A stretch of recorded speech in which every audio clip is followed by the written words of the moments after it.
Welcome back, dear listeners, to another episode of Susan Lopresti Wellness, Mind, Body, and Soul, the podcast where we explore the highs, the lows, and everything in between when it comes to a woman's life, her health, and all aspects of navigating the midlife landscape. I'm your host, Susan Lopresti, and today I want to talk about a very serious topic that doesn't just pertain to women, but everyone who has skin. And what I'm talking about here today is sun damage and skin cancer. And so I'm going to start. Every once in a while, I like to bring my own personal experience into a podcast episode. And today, I want to talk about my own personal experience with sun cancer. So I want to say probably in the end of September, I had a little pimple on my chest, and I'm very fair skinned, and I hardly ever go in the sun. I'm always protected. I always have sunscreen on. I'm always under the umbrella on the beach. And if I'm walking, I have a hat on. I have sunscreen. Anyway, long story short, I had this pimple on my chest. Probably I saw it the end of September. And for a couple of weeks, it wasn't going away. And so I started to pick on it just to see what was going on with it. And it actually hurt when I touched it. So I thought like maybe there was an ingrown hair or something just going on. So I went to the dermatologist. Thank God I did when I did. And as soon as she looked at it, she said, "Oh, that looks like skin cancer." And she also said, "But it's very treatable right here in the office. I'm going to numb you, take a piece of it, have it sent out to be tested, and within 10 days, we'll have an answer." So I was very confident, even though she said it looked like skin cancer. I had an image of skin cancer in my mind where a mold has like a raggedy edge. It's not smooth, or moles that start bleeding. And so this wasn't either one of those things. It was a red mark that was a little raised up. Anyway, it came back as skin cancer.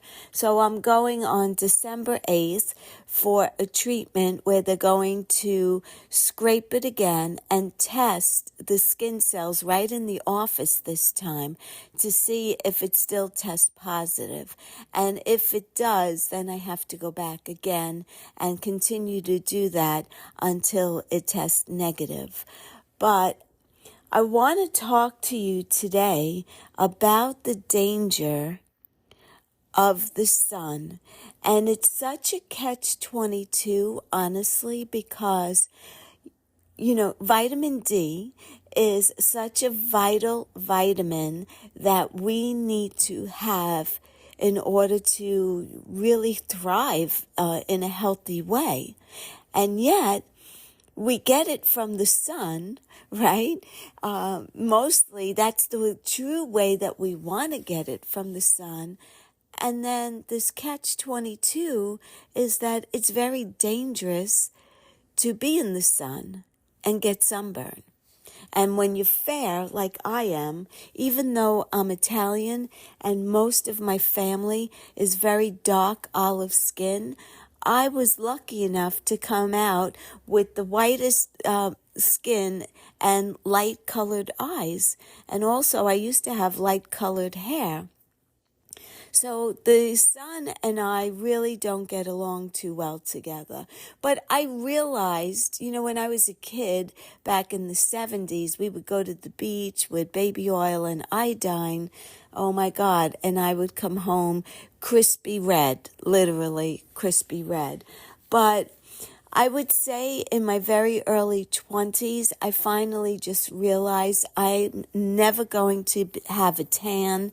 I'll never have that golden sun-kissed look. So just accept who you are and where you're at, and just, love yourself for what you are at that point. So I want to, so what do, right, in the situation that you want the vitamin D? And yes, you can supplement. I take a vitamin from a shopping club that I've been a member of for the past 23 years, and their supplements really cover everything that I need. But I also do like to get the natural sunlight and get natural vitamin D as well.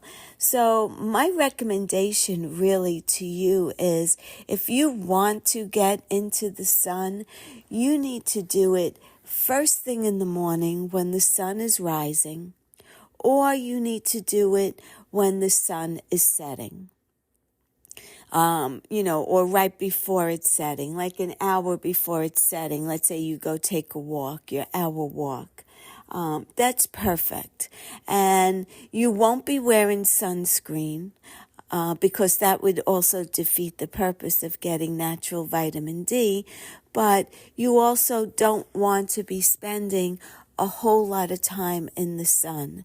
So if at some point you could then put the sun behind you, right? So when the first half of your walk, let's say, you're facing the sun, and then the second half of the walk, if you could have the sun behind you, or walk on, in an area that's more shaded, or get the back of you for a little while, and then no more than really a half hour should you be in the sun. That's my recommendation. Me, as my own personal coach for myself, with someone who has very fair skin. If you're really dark skin, those minutes will increase for you, perhaps, if you feel confident in that. I really don't know. But I'm never without sunscreen.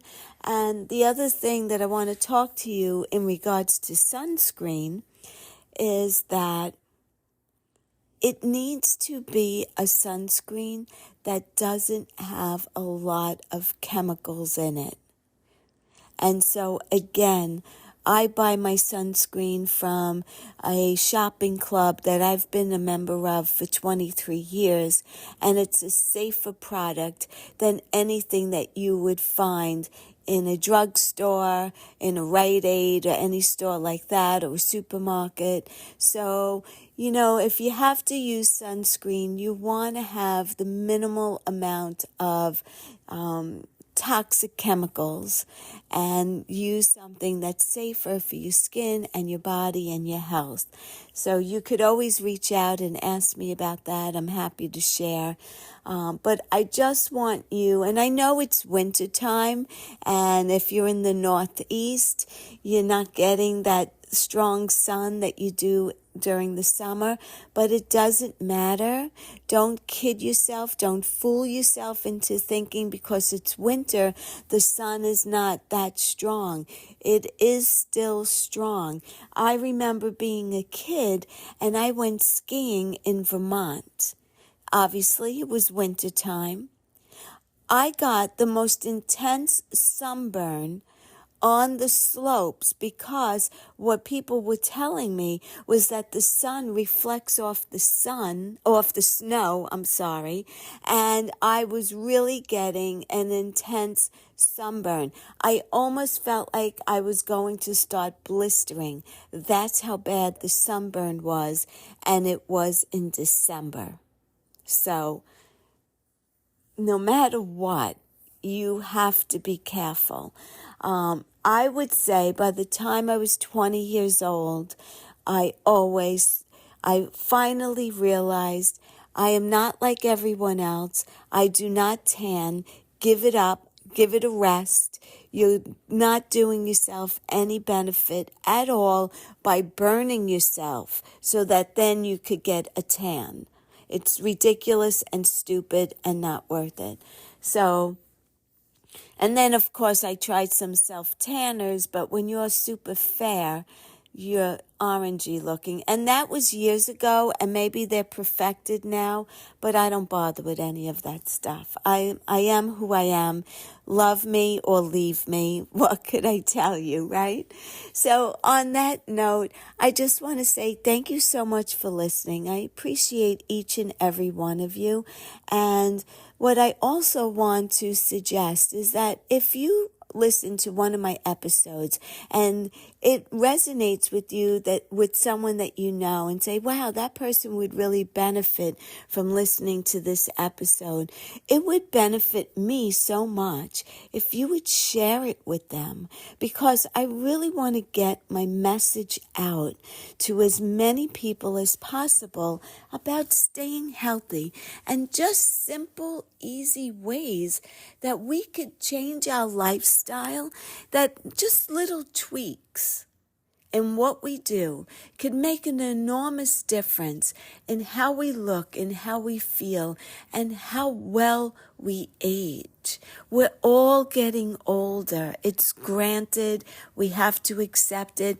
Each day we're older than the day before, but you can maintain a lot of your youth and your health by doing simple, easy lifestyle changes, and also changes to your diet, meditating, getting into your mind, right? Making sure that you are doing whatever you can to alleviate stress, anxiety.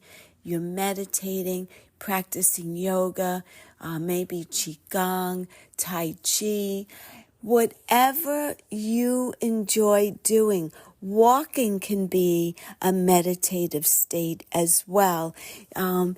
Running, if you enjoy running. I used to run for years and years and years. I can't run anymore, but I love to go walking. And I feel like walking in and of itself does so much.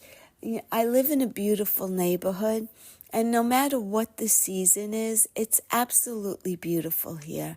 And I could go take a walk, and as I'm walking, I'm listening to some music, and I'm just looking at my surroundings. And I could walk by the water if I want. I could walk up some beautiful streets and look at the homes and the landscaping and just appreciate what's around me. And it makes a world of difference in how I go through the rest of my day. It really does. And I would suggest that for each and every one of you. If you're not moving your body, I want to say every day, because it doesn't need to be, maybe 3 times or 4 times a week you walk. The rest of the time you do a stretching routine. Stretching and being flexible is key to staying younger and having a stronger body as you're aging, where you will be more steady on your feet. You will have strength.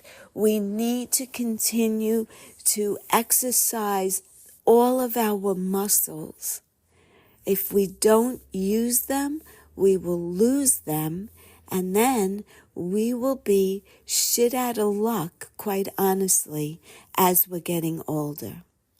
So I don't care how old you are right now listening to this episode. Maybe you're in your 20s. I doubt it. I don't think most of my audience is in their 20s. But maybe you happen to stumble upon this episode and you're in your 20s. Start moving your body if you're not already doing it, and continue to do it into your 30s, your 40s, your 50s, your 60s, your 70s, your 80s, your 90s, if you're lucky enough to live that long. But it has to be part of your life, just like eating a healthy diet is part of your life as you continue to get older. You don't stop eating healthy as you're getting older. You continue to eat the right foods. You continue to get good sleep. You continue to get sunshine in the early morning or later evening. You continue to meditate. You continue to connect with family, friends, loved ones. You continue. These are all the things that are going to keep you younger and age you slower. And I don't know about you, but when I see an older person who's in a wheelchair or with a cane and all hunched over or struggling and overweight and just looking like such an unhealthy person, they reek unhealthiness. When you look at them and you want, I wonder, what's their problem? What's their illness? How did they get to this point? And what could they have done to improve the quality of their life? So I know I went off on a tangent with, the sun, but I just want to keep bringing it home to you that our health is in our hands, the majority of it. Listen, have you not heard of someone who ran every day and ate healthy and they dropped dead of a heart attack? Yes. I've heard about someone that used to work in my company that was bike riding and he dropped dead of a heart attack. Or, other things. Someone who was super healthy, never ate junk food or processed food and developed cancer. Yes, some things happen like that. We can't explain them. I chalk it up to destiny, I guess. Like maybe our life is mapped out before we get here. I don't know. But what I do know is that we can slow down the process and we can thrive in our later years. And I believe the way to thrive is by taking the best care of your body and doing the things that our body needs. It's a machine, right? Just like your car. You go for a tune-up, you have the oil changed, you put in the correct gas. Our food is our gas. It's our fuel. And if you're not fueling your body with the best gas possible, your performance is not going to be there. And isn't this all just common sense when you break it down like this? I feel like it's just common sense that everyone should know. I mean, we should come with the manual. When you buy a car, you get a manual of how to operate it, all the buttons, all the, features that it has, and how to take care of that car, what the maintenance schedule is like. Well, we should be maintaining our body the same way that we maintain our car, our home, whatever it is. But a lot of people ignore their health and they take it for granted. And then when it's gone, it's gone. And how many people sit back at that point and say, I wish but it's too late for that. So we started on the sun and we're finishing on just maintaining our health by doing simple, easy lifestyle adjustments. And so if this resonates with you and you're ready to start a journey like this, then please feel free to reach out to me. Go to my website, www.susanlopresti.com. You could schedule a free 30-minute health assessment with me. We'll talk about what it is that you're looking to do, what's going on in your life with your health, and we can take it from there. Also, if you feel that this episode would benefit anyone that you could think of, please share it out with them. I want to get my message out far and wide. And also, please subscribe to this channel so that the next time that I put out an episode, you'll know and you'll be able to listen and get more information and get you more motivated to continue on your journey towards better health. Until the next time, thank you so much for listening. I appreciate each and every one of you. Please be sure to subscribe. Be well, stay happy, and bye for now.